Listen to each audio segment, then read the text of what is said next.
Good morning, YouTube. Jeepin Bubba here, and just doing a monthly update. Today's February the 10th, and I just got a few quick things to go over with you right here, and then I'm going to take you outside and give you an update on the vehicles. I have a new Jeep to show you, and a lot of stuff going on the LJ.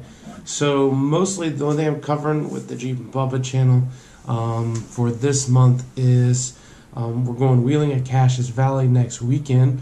If anybody's interested in that trip, I know it only gives you a week notice, but it's going to be the 17th, I believe, next Sunday. It's a week from today, so today's the 10th, so it should be the 17th. Yeah, the 17th. And I'm going wheeling again with Russ Watkins. He's a YouTube subscriber that I met up with last time, and we went off-roading, and I did a little video. If you get a chance, go and like and subscribe, or go and subscribe to his channel as well. It's just look up Russ Watkins, and he has some great videos of the last wheeling trip as well.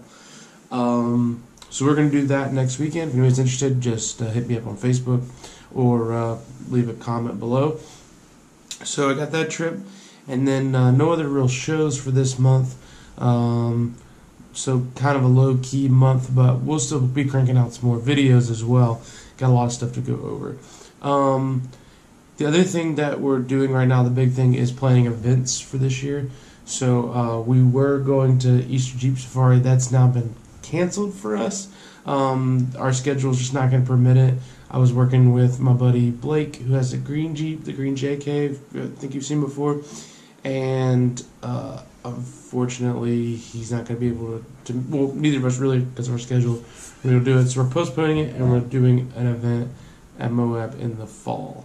So basically, that kind of changed up our schedule for what shows we're going to go to.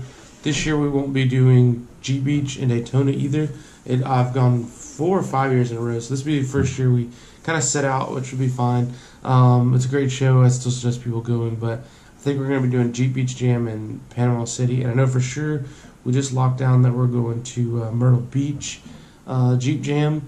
That's the first weekend of April, and that one I'm for sure locking down. I will work on a tentative schedule to tell you about on YouTube, and also put on our Facebook page, the Jeepin Bubba Facebook page, as well as Black Bear Off Road.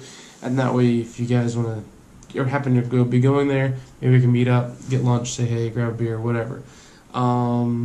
If you guys have suggestions on shows that we should consider, please leave them in the comments below, and we'd be sure to check those out. We'd like to do a lot of stuff local to Georgia, so in the North Carolina, Tennessee, Florida, Alabama range, as well as some bigger wheeling trips if we can make it work with our schedule. And so yeah, that's pretty much all that's going on. Hope everybody is enjoying their new year. We're trying to get everything organized and planned for doing a bunch of trips this year, a lot of videos, and we're excited about that. So now we're going to step outside, and I'll show you what we are working on. Hey guys, so we're out on the LJ, and I've been suspicious for a while of the timing chain on the LJ. So basically, to get to the timing chain cover, what you have to do is pull the radiator, the fan clutch, you got to pull the crank pulley, the fan shroud, your automatic trans lines if you have those. You got to pull the water pump off, and then you can finally get the timing cover off. And basically, this vehicle has this electric distributor. Basically, it's got that weird word that the iPad or what, I don't know what it's called, but anyways, we just recently changed one of those, and basically that reads the turns on the camshaft, and then you have a crank sensor that reads the turns on the crank sensor, and that's down below by the transmission. Both of those are fairly new, and on a trip to South Dakota we were experiencing like a few blips along the way. One of those reasons is because of it's a couple bad sensors. I found out I had a ground wire. I had a ground wire that had a nick in it, and that was causing a couple problems. But now, every 2 or 3 days, this thing will just have a little blip, and it's like the timing's getting off. And so I read where if you have a loose timing chain, which not only do we have a loose timing chain, but we had a broken tensioner as well when I opened it up. But you can see how loose that chain is. It is supposed to be really tight. It's not supposed to be able to have that kind of movement in it. And so that's about 2 or 3 degrees or more. That's going to throw off the timing. Now that electrical distributor would try to make up for that in the computer, but because of the mechanical failure, basically sometimes it cannot make up for it. Sometimes giving it more gas will seem to tighten it. Sometimes letting off seems to help.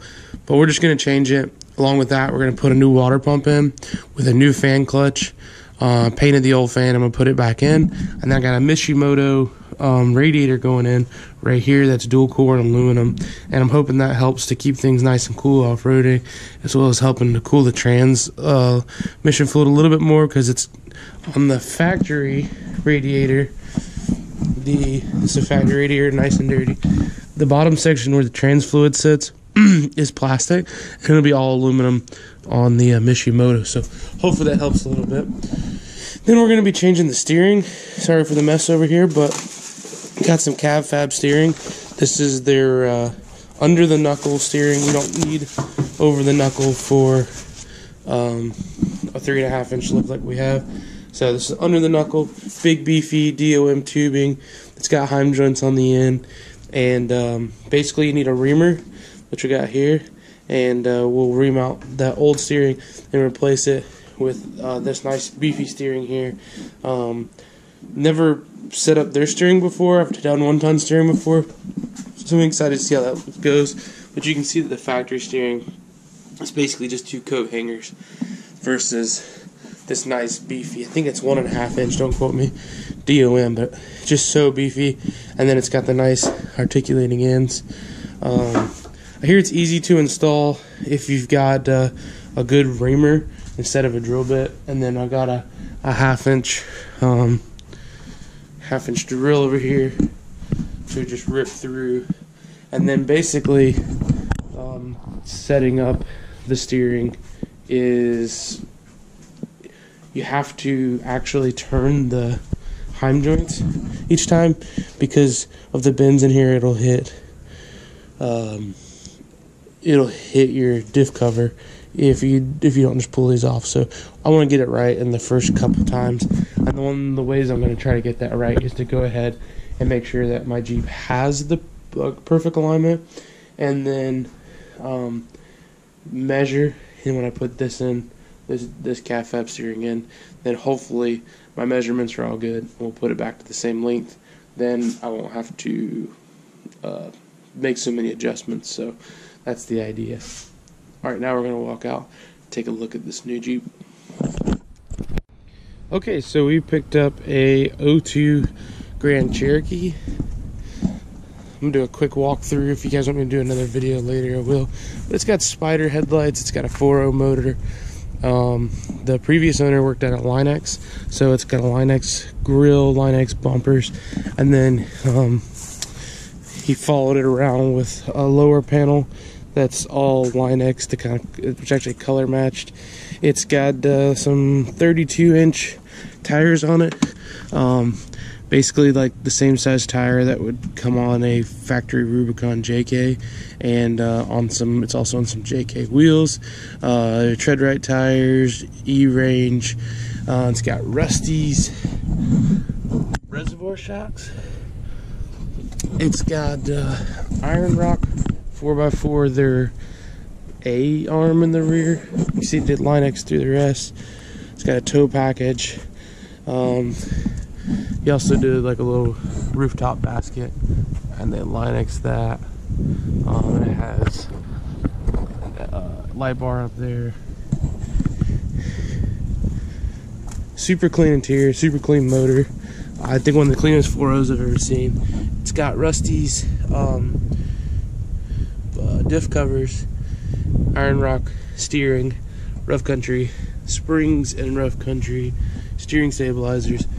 I think it's a 4-inch lift, 4.5-inch lift. Pretty clean looking WJ. It's power, everything. It's got quick disconnects in the front. It's got a little CB mounted in here. Really clean interior. I'll show you the motor real quick. So I've had one, I had a WK and I really liked it, but I think I like this one a whole lot more. And I think I'd like a ZJ even better. But yeah, hope it doesn't disappoint. K and air intake. He made a little section in here for relays for all the different lights, but just a clean 4.0. Hey.